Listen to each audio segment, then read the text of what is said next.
Welcome back to Leon's Homegrown, and today we're going to be planting out some broccoli. Got some advanced broccoli here, and we're going to plant it in that bed right there behind us. Let's turn the camera around and show you where I'm going to plant it. Okay, so you may be able to tell it's a little bit rainy, a bit of a drizzle.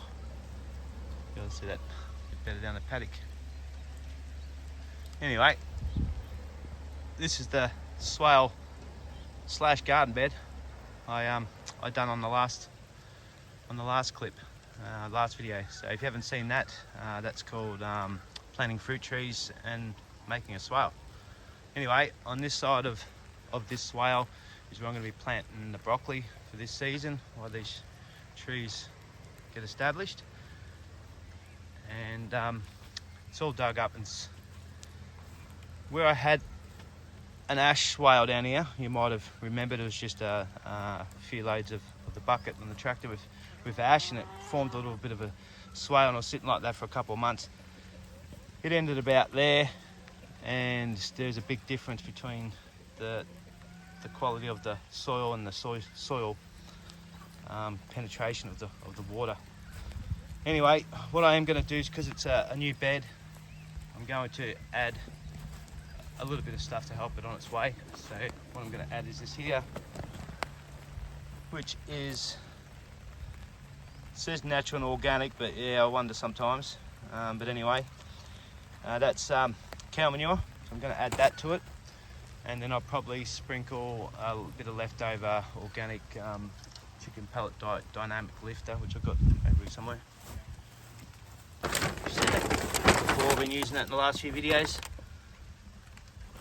Okay, so I'll sprinkle some of that over. I'm not going to show you me doing that because you've seen that in the last few videos, so let me sprinkle it out and then we'll get back into it. Okay, so I've quickly sprinkled that in. One bag for the whole length, so not that much. Bit of that leftover organic lifter pellets I had. As you can see, it's pretty thin on this side where it was already a little bit better improved. So I'm just going to be getting a rake and just mixing that with some of the other stuff, but I'm not going to do that while I'm filming. So I'll do that and then we'll come back. All right, so I've gently raked that in,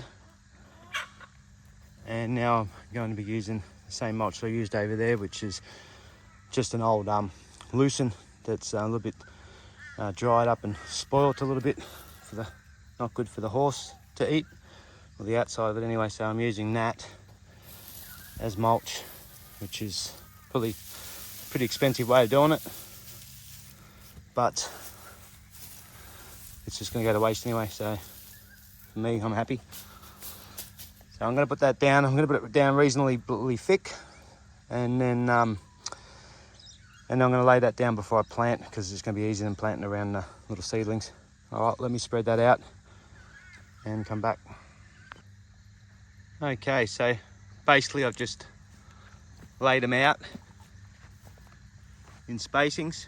They reckon it's meant to be 30 centimetres, the row gaps, which is about that, and about 75 metres, not metres, so 30 centimetres between rows and 75 between the plants.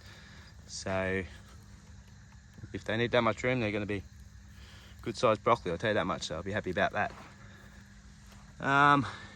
If you're in a colder climate, obviously you probably won't have as much problems as we do here in southeast Queensland with the what is it, the white moth. So I think it's called a cabbage moth, and they lay their little caterpillars in, and then they eat the hell out of them. Anyway, it's getting a bit dark, so I'll quickly plant them up, but you obviously probably won't need me to show you. All I'm going to do is, I will show you, just in case there's some new people that don't know what they're doing, but it's quite easy. After you prepare that bed, just make a little hole, throw your seedling in, put the dirt around it again, and put the mulch up to it a little bit. Easy as that. So I won't show you all that, but what I will show you is, if any of you were watching a couple of the videos ago, probably about, maybe just a bit over a week ago, maybe 8 days. Remember I planted all that garlic and I had leftover garlic? Well, here it is, all popping up. Pretty much everything's germinated. But 2 or 3 days before that, which was around about 8 days ago, this is my garlic bed, not the leftovers. And I'm pretty confident I've got about 100% success rate there in that garlic. I don't know if you can see that. Should be able to. Might be one missing here. Might be still coming up. Oh, there it is. It's about to say 99% success rate. So pretty happy about that.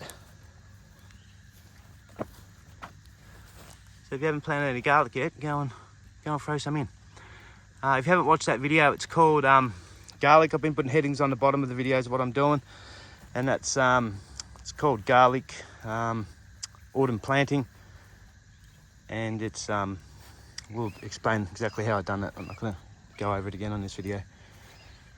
And anyway, I'll get planting this because it's getting dark, and if you haven't seen that video of the fruit trees and how I made this swale, go and watch that one as well.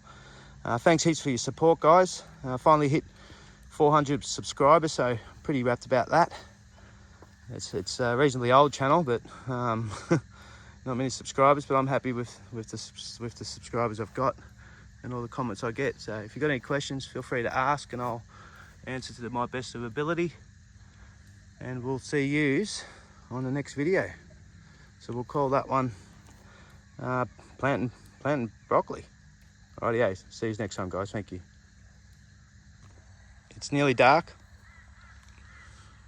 but they're all planted out.